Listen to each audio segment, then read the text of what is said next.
寒天到位，这病毒搁再压起来咯。疾管署也预告讲，这流感也有新冠病毒这两种，可能是伫咧旧历过年时阵会上严重。流感一礼拜就12万人次去看诊，呼吁民众爱赶紧去做疫苗，提升保护力。来讲到这中国疫情呢，肺炎微肠菌也是真严重，甚至有民众3钱去买快筛试剂，家己伫咧厝内面做检验。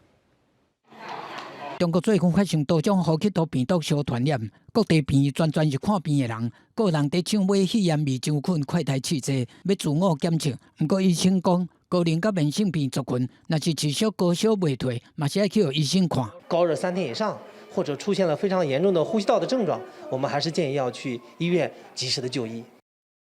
台湾是新冠疫情开始第二，顶礼拜增加本土新冠肺炎并发重症211例，甲死亡31例。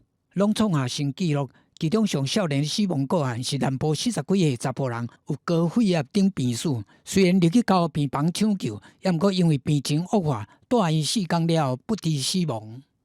他的这个呼吸衰竭跟多重器官衰竭，另外也有这个心因性休克的情形，就是病况持续的恶化，所以在这个住院后4天，因为这些症状而不幸的过世。那新冠肺炎、流感嘛可能伫未来1、2礼拜压悬。疾管署有讲，国内流感和新冠两种病毒，可能拢会伫旧历过年进程上严重。流感推估单周就诊会有12万人次，新冠是平均一天加18000到2万人之间。